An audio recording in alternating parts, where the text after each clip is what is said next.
Hello, everyone. This is Robert Aceves, and we're starting another episode of mindfitpodcast. And I'm here with Neil Babins. How you doing, Neil? Doing great. How about yourself? I'm doing great. I'm trying a new setup on my office right now. See if it works. Hopefully, the lighting is good. I'm just trying to see if we can improve on this a little bit. How was your week? My week was good. It was actually quite busy. I got back from a mini vacation on Monday to Lake Arrowhead, which was a really Nah, nice getaway. Yeah. So very only had cool. half a day Monday and looking forward to going away again, but won't be for another couple weeks. But that's what I do is mini vacations, little road trips, try to, put myself on reset. Yeah, So yeah. I Yeah. call it mini retirement. Remember? Yeah, exactly. Yeah, but what I'm going to start doing is half days off on Fridays. I think I'm going to finish early on Fridays from now on, hmm and maybe not schedule much on Monday mornings because if I come back from a weekend trip, I find that it spills into Monday, and that ends up, you know, canceling appointments anyway. So I'm just going to be more diligent about that. I like your backdrop. It looks like you found that online and put it back on green screen or something like that. Thank you. No, Yeah. yeah. I'm trying to improve, because of Jesus. Remember when we did his interview? I really liked his setup. So I'm trying to see if I can get it like that. His was amazing, by the way. So, Yeah, this is very casual. In fact, so casual, I don't even remember what it was. I just know that it blended well. You know what yeah. I mean? It didn't stand out where like I remember it specifically. I'm thinking of putting a New York skyline behind me or something like that. Like apparently you could do that on Zoom. You could just get like a little like you could find something online and you could just like generate. Or there's like backgrounds that are virtual that they can generate on Zoom. You don't have to do Yeah. anything with. Yeah. Yeah. So That would be really cool. Yeah. Go yeah, for it. Try it out. or See what happens. Paris or something like that. Yeah. Yeah. Yeah. For those of you listening, we're starting to put we started a few weeks ago actually putting our videos on YouTube. If you want to watch us on YouTube, just look up Mindfit Podcast and you'll find us on there. So, but anyway, today we're going to be talking about eyes gazing. This is something that's getting a lot of attention lately. It's been going on for a long, long time. It's not something new, but a lot of psychologists are now studying this because they found that it actually has a lot of benefits. And what is eyes gazing? Well, it's simply just sitting in front of somebody. It doesn't have to be someone that you know. It could be a total stranger. In fact, I sent Neil a video earlier that had this person who's walking around New York, and he asked total strangers. London. Oh, it was London, London. Oh, London. sorry, it was Yeah, London. I thought it was New York. And English New York. Yeah, yeah, yeah, there you go. yeah. And sorry, and he basically was asking strangers to stare at each other for 30 seconds. And then, he asked them questions about how they felt and things that happened. And it was very interesting to watch how within 30 seconds, and there's research behind this, by the way, that within 30 seconds, we can actually reach intimacy with somebody that we don't even know simply by staring at each other. And that's without talking, no blinking if possible, and basically staring at each other. And one of the things that happened in this video is that people started to synchronize with each other. And the science says that when we're staring at somebody in the eyes, we start to basically synchronize our brainwaves with their brainwaves, and something magical happens. So, what are your thoughts on this, Neil? Well, actually, there's been a lot of research on eye contact lately and in the past as well. And what happens when people are making eye contact for longer than 10 seconds is a feeling of discomfort starts to happen. Mm-hmm.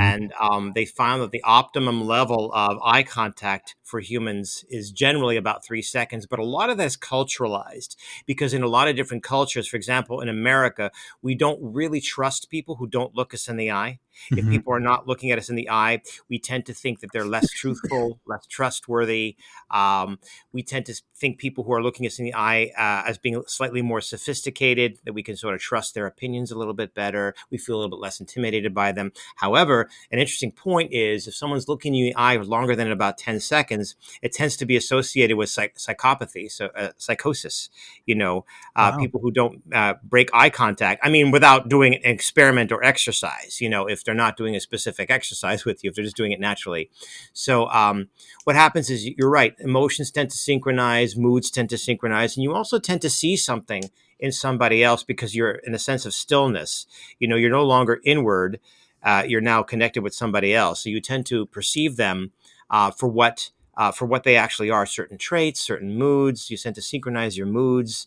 Um, You tend to see inside someone's soul. They say the eyes are the windows of the soul. So if you're looking into the eyes, it really is true. You start to connect on a certain level, and a lot of it is fear based. I find we're so afraid of ourselves, of each other, of the world, that when we actually stop and connect with no distractions, hello, it's COVID time.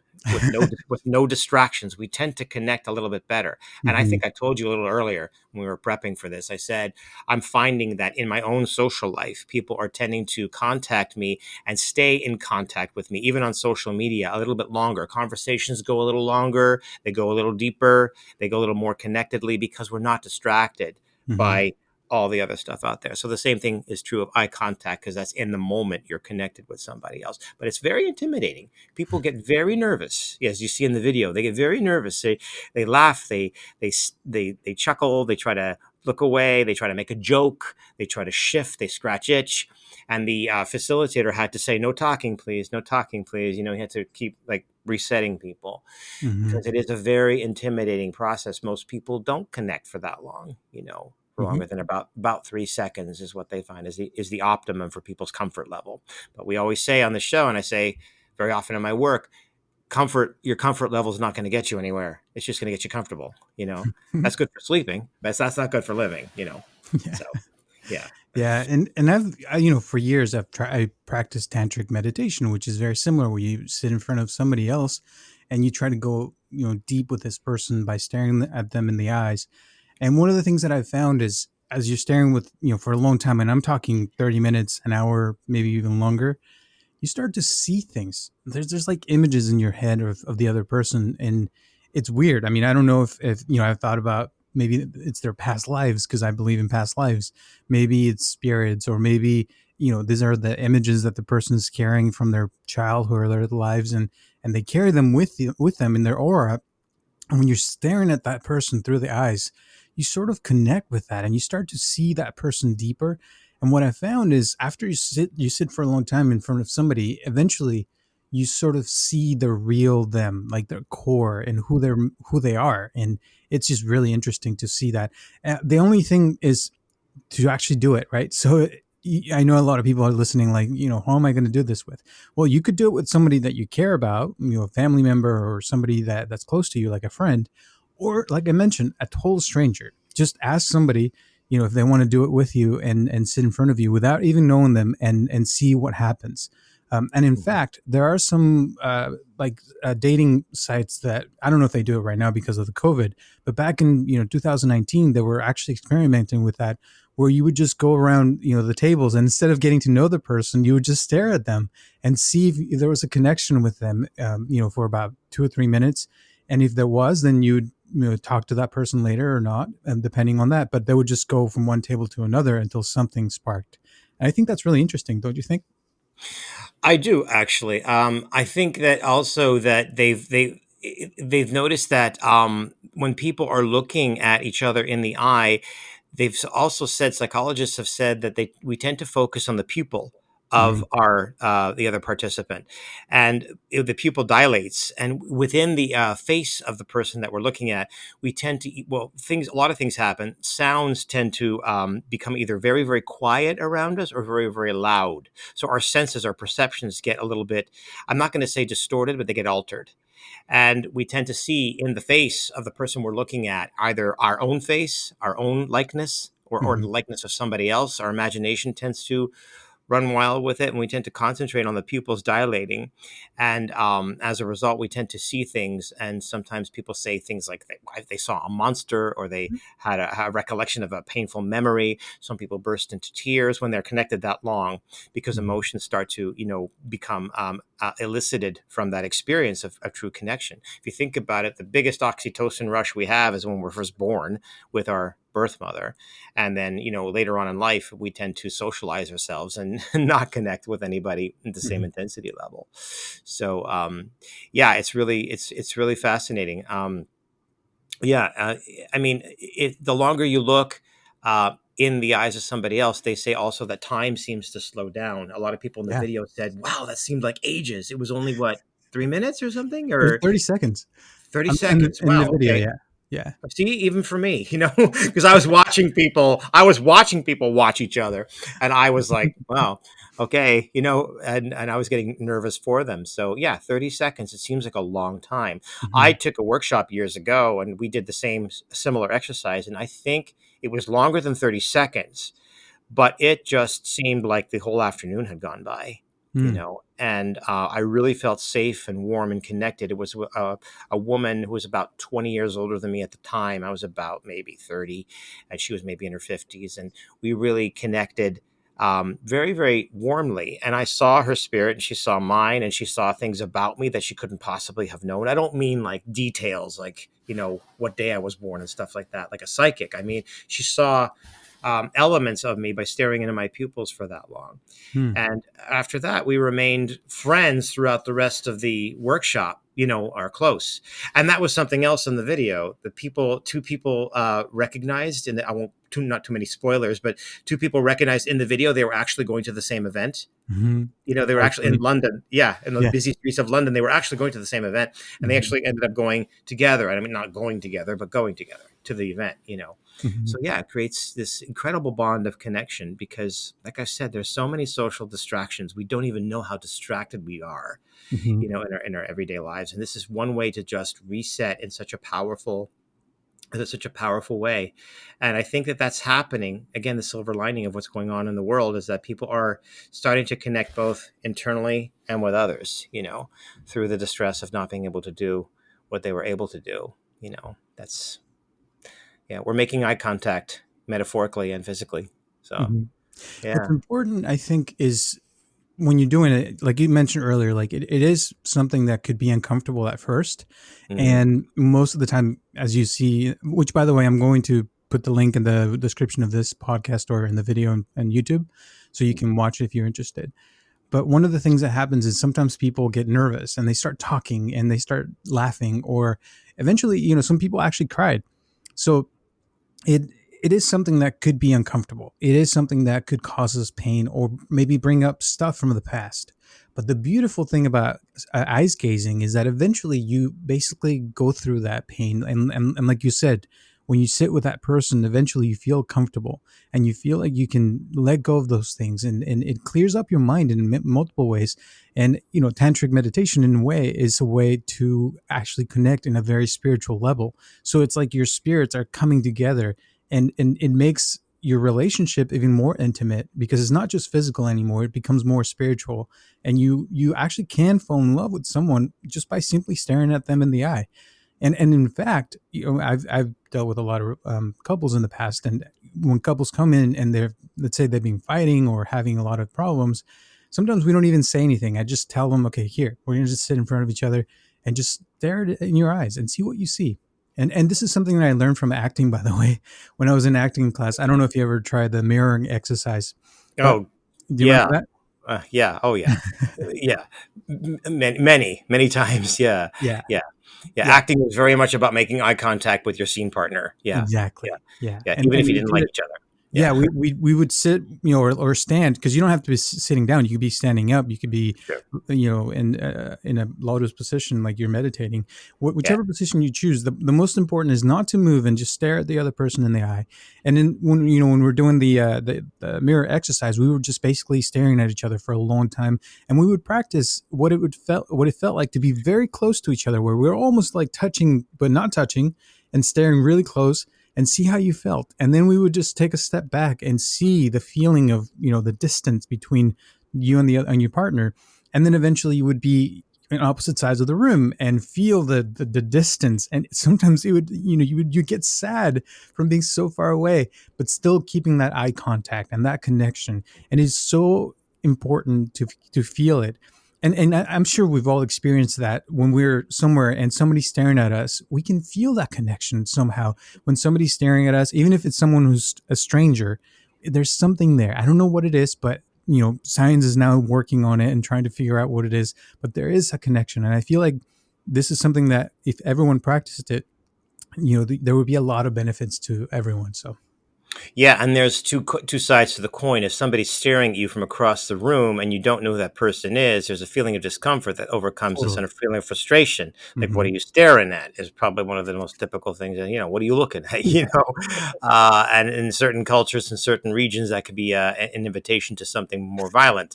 You know, In our yeah, culture, actually, could be. that's right. That's right. So, I mean, I wouldn't recommend it on the freeway, or or at a stoplight. Depends on what city you live in, but because it could be interpreted as aggression, or but at the same time, we're also wired. I think that's more culturally learned, socially Hmm. learned, because we're more wired intrinsically to actually be connected or feel connected with other people, even if we like being alone or spending time alone. They found that we have intrinsically a need to be connected. So what happens is that also psychologists have shown that if you are feeling ostracized, if you're feeling like you don't belong, if you're feeling disconnected from other people, you'll Hmm. have a tendency to sometimes perceive that other people are actually making eye contact with you. They've done this experiments with this, that you'll actually perceive somebody else to be looking directly at you or making eye contact with you, when in actual fact, they are slightly averted. Their eyes are being slightly averted away from you. So when we have a feeling of disconnection, oftentimes people will make assumptions that other people are making an attempt to be connected with them or actually are looking at them. So sometimes in the dating world or in the dating scene or in relationships and romance, people who have been or feel ostracized or feel like they don't belong oftentimes will perceive that other people are trying to make contact with them more often, and this is actually demonstrated to be part of the case. We'll tend to see people looking at us, but they're really not. So because we have, and the reason we do that is because we're looking for that contact. We want that contact. So if somebody looks, like, turns around and eyes pass by us, we tend to perceive that they looked at us when they didn't really necessarily. Like, they might have, but they might not have. So and then there's the learned aversion that we have to being stared at, because we don't want to be seen. I often say to my clients, "What part of you doesn't want to be seen?" I remember Sally Field actually said that in an acting class. Speaking of acting, one person said, "How do you get those emotions? How do you use that reservoir?" And she Hmm. said to the student, "What part of you does not want to be seen?" And there was a big silence. And she says, "Whatever your answer is, that's what you're doing to keep it from being seen." You know, and just like acting teachers really good acting teachers will have us do that mirroring exercise or have us look at each other during a scene. Because then when you're doing the actual scene, you may or may not be making eye contact. It depends upon the scene. But I want you to make eye contact for now, because I want you to go toward the need for connection, the need for your objective with somebody else. The need for connection. Even if you don't like, even if the two characters don't like each other, that's not the point, Hmm. because we've culturalized the idea that if I don't like you, I shouldn't look at you. I shouldn't pay any attention to you. I should turn my back on you. I should, and that doesn't, that, as you know, that doesn't make a very interesting scene in acting. It doesn't make a Yeah. very engaging exchange, even from two people who don't like each other. So you want to connect, and then whenever your conflict is, you connect on that conflict. You connect on that engagement energy. So I think that's also, that was also a really interesting dynamic for me, because it's true. Most student actors, just using that as an example again, go into it thinking conflict is about, not liking each other, turning away from each other. It's really turning toward each other, both Mhm. wanting something from the other, you know, that the other person is a block or a challenge to be able to get, even if it's something internal that you want from the other person. So that's why I love this exercise as Mhm. well. Yeah, there's a lot of benefits to this. Now, I agree with what you said earlier about how in our society, when somebody's staring at you, you sometimes can be very uncomfortable. Yeah. And one of the things I remember from reading when I was in school is that is something in nature. Like if an animal is staring at you and Mm. show their teeth, that could Mm. be bad. That means that that person might be trying to eat you, and you don't want that. You want to run away from that. So we have this innate feeling of, to protect ourselves. And so when someone's staring at us, we want to know what's going on. Like, why are you staring at me? And people, I've seen fights start from this, just like people staring at each other. And Mm. I love to stare, people watch. Like, I go to Disney. Well, I used to go to Disney, and I would stare at people all the time because I think people are beautiful, and I would just people watch everywhere, and I find people interesting. their emotions, their feelings. I try to think of what they're thinking, and because of that, I've made a lot of good connections in the past. But there's been a few times when, yes, people felt like, "Yeah, I'm this weirdo or creeper or whatever," and I agree, it's not something that we're used to. In fact, most people, like you mentioned, they're just doing their own thing. They're on their phones, especially now, and there's no connection between people. And if you talk to a stranger nowadays, it almost feels like, why are you talking to me? Especially with social distancing, it just feels like, no, get away from me. I don't want to be near you. And it's become a lot harder to meet people, I tell you. But it is important to keep in mind that we're still human and we need that human connection. And it is important, which is why this exercise has so many benefits. So I highly suggest everyone who's watching this or listening to us right now to try it. Try 30 seconds. If you can do more, then go for it. But the idea is to sit with somebody and just stare at them in the eye and see what happens. The distance, you could be sitting, not too far from each other, maybe 3 or 4 feet from each other, maybe 1 foot. The important thing is not to touch each other, but to just be in the moment, like you mentioned, Neil, and just see what you can feel, see what you can experience by simply being in front of that person.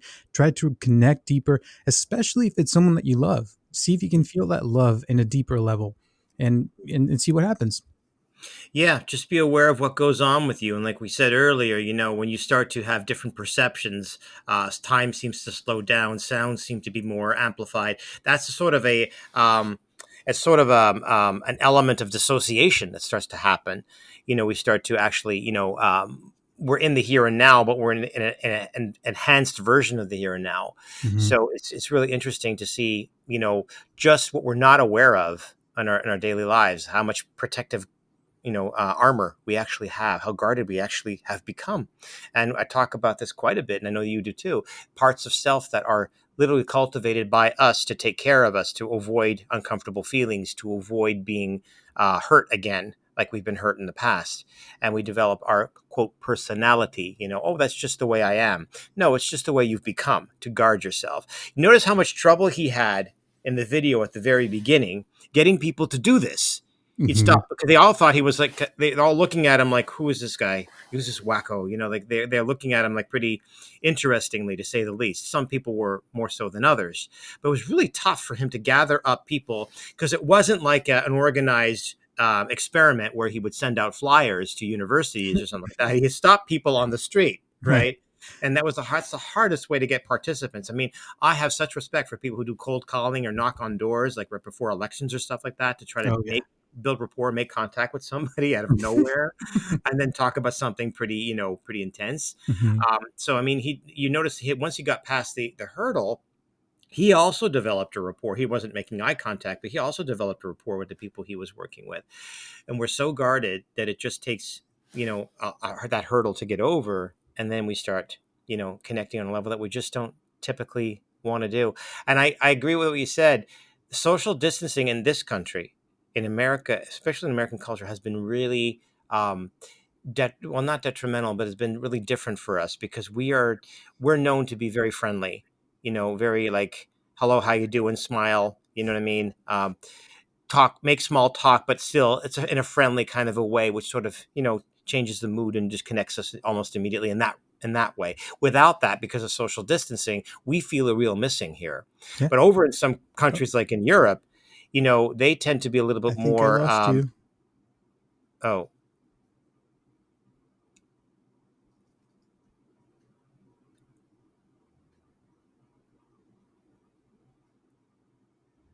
you there? Oh, Yeah, I don't know where you went. There you are. okay. It said the internet got unstable for a second. So I don't know if that was. So what happens? Are we still recording? Yeah, we're still recording, so we just take it from there. So, last thing I heard, I don't remember, but you were talking about people, Americans, and being friendly. So, Yeah. Okay. So it's saying that Americans have a tendency to be very friendly at first glance. When you go into a store or smile at each other, make conversation in a very lighthearted kind of a way. And social distancing has sort of altered that and disallowed that to a certain extent. So we feel real missing here in this country. But let's, for mhm, example, over in Europe, I'm generalizing, but there's a tendency to be a little bit more hesitant about making small talk with strangers. Not that they don't, but that, it takes a little bit more to build that rapport, and then you're a bit more engaging. So I'm finding there's a bit of a shift happening here because of that. That people actually are. When I get close to somebody now, people from my past, I'm getting a lot closer. Conversations are going longer. Conversations are getting deeper, because we don't have the same level of distraction. Almost like metaphorically, we're doing the eye contact exercise. But even if we're doing it through social media, we're connecting more because there's less distracting us. So it's not really about small talk anymore and just hi, how are you, goodbye. It's really bringing up, memories from the past. And I find that there's actually a deeper connection. So I think this exercise will also get us present to that. So I Mhm. was just thinking Yeah, about that in culture. yeah, and I agree. I think this is one of the reasons why here in this country we're having such a hard time with this whole situation because we are not allowed to go out. We're not allowed to go to concerts and socialize, go to bars, do all And these things dating. that we love to do. We go to Disney. Go to Disney, right? Yeah, Yeah. I know. And dating has gotten weird, awkward. How do you Yeah. go out on a date? You Zoom date? I mean, I guess so, but you know, Yeah, and yeah. even through Zoom, I mean, and you bring out an interesting topic, but I'll talk about that in just a second. But through Zoom, I don't think you get. I mean, it's great to have this, be able, the ability to be able to see each other, but I don't think there's the same connection as you would in person. I feel like there's some connection that goes deeper when we are, sitting in front of each other in Hmm. person. So, which is Hmm. why I highly recommend doing this with someone that that it's safe, that you probably know that they don't have the virus, but there's something there. And another thing that I always get brought up, and this is the one thing I want to talk about. People ask me, can I do this exercise just staring at myself in a mirror and gazing at my own eyes? You could, but it's not the same thing. The idea here is that there's something.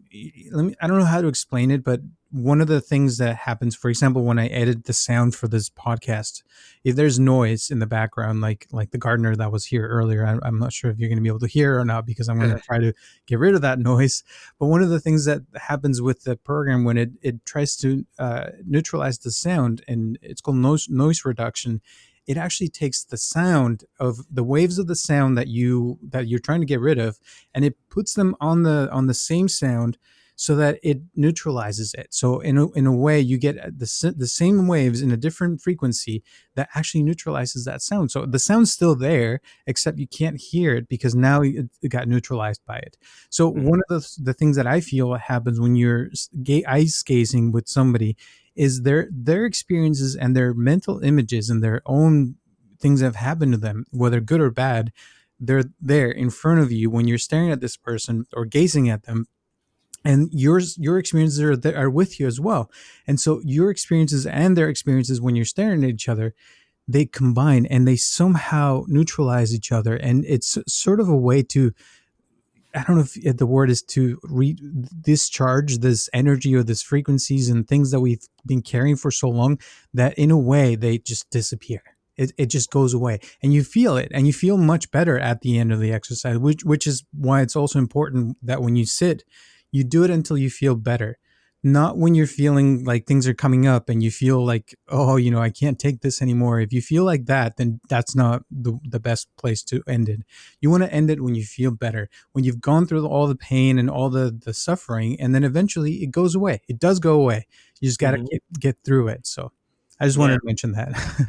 That's a really good point. The neutralization of feelings and between one another. Exactly. Yeah, Mhm. and sit through the discomfort. I mean, we say that for this eye contact exercise. I say it for all exercises. Sit through the discomfort. That's the part that's why most people don't want to do it. That's why most people avoid eye contact because they don't want to go to that level of discomfort. But you're absolutely right. It neutralizes. It dissipates. It doesn't last for very long. Mhm. And once it does get neutralized, you feel so much more connected to both yourself and to somebody else. They even said in the video they end up blinking at the same time. You're Mhm. blinking in synchronicity.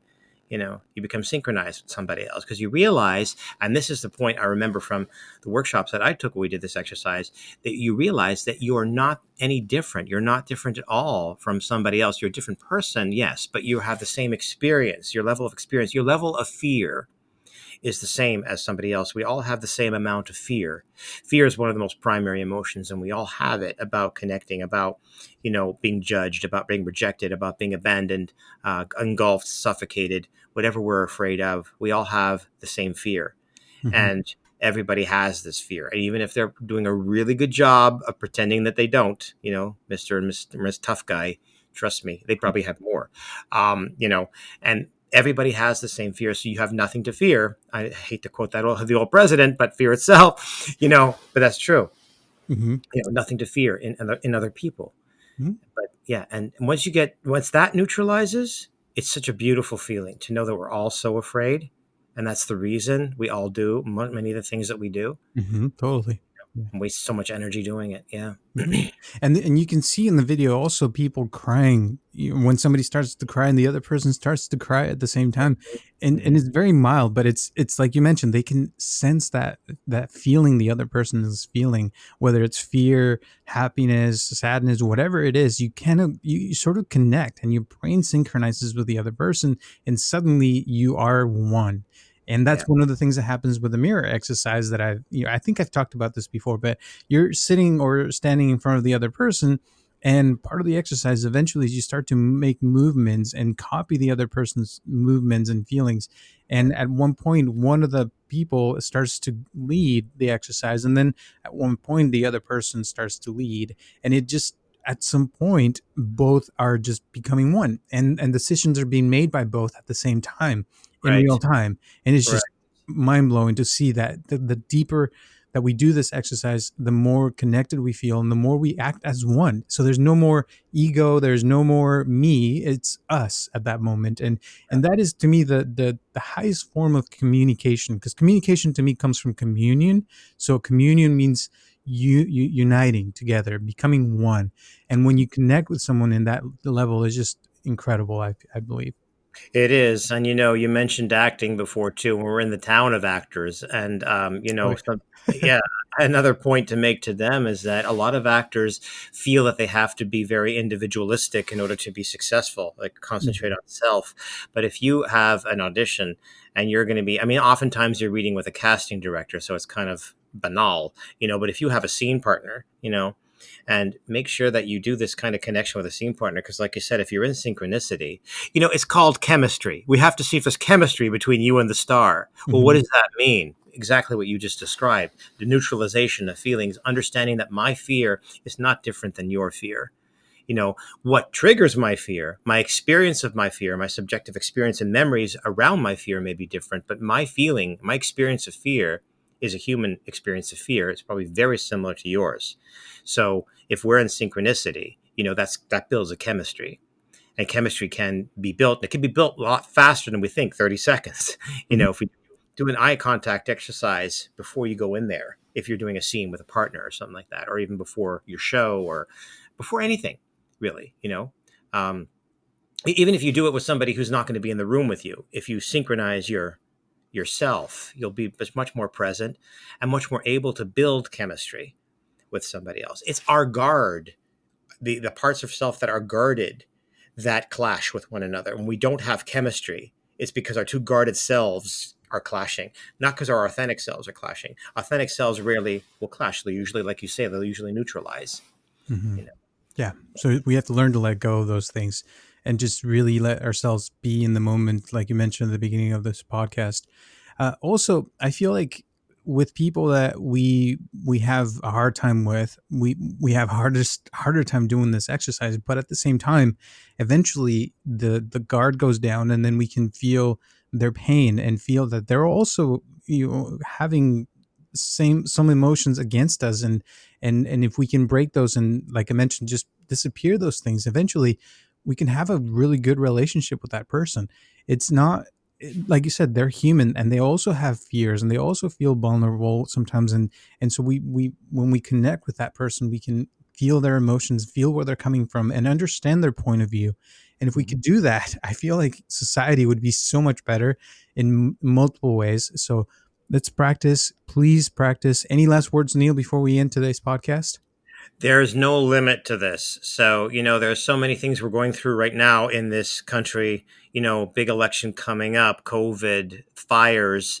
There's so much that we could accomplish with making eye contact metaphorically and physically. I've often said if we just start talking to one another from the level of all being human, we Mhm. can actually dissolve a lot of problems that we think have been created through things like polarity, social polarity. We're not that divided.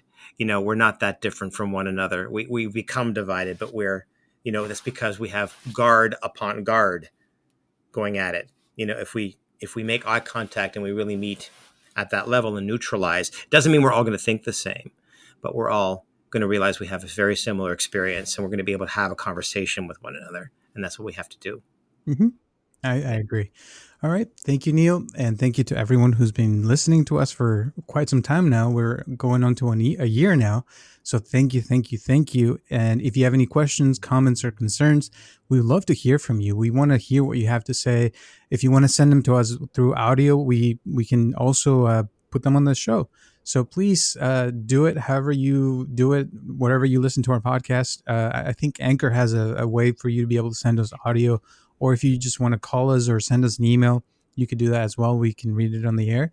And also, if you want to subscribe to our YouTube channel, remember it's MindFit Podcast, or if you, wherever you listen to your podcast, you can just subscribe to there and share this podcast with people that you think might benefit from it. That would also help us. And thank you to all the people who've been donating. We really appreciate that. And we'll see you. Remember, we're here every Tuesday at 6 p.m. So thank you. Thank you. And Neil, I think you want to mention where people can reach you. Oh yeah, you can find me on Psychology Today. Just Okay. type in Neil Babins. I'm licensed in the state of California, so if you're in the state of California and you're looking for therapy, individual, family, or couples counseling, I'm available on Psychology Today. Yeah. Awesome. You can also find me at in Instagram at Raceves8, or you can look up Robert Aceves on YouTube, and you can find my YouTube channel there. So I have a bunch of meditations on there. I'm also an Insight Timer. If anyone is interested, Insight Timer is a really great app that you can do tons of meditations for free. So feel free to reach out on there, and wherever you're at, we wish you the best. And thank you to everyone around the world who's now listening to us. So see you next Tuesday, and thank you for your time, Neil. All right, you're welcome. All right. See you next week. Okay. Bye. Bye.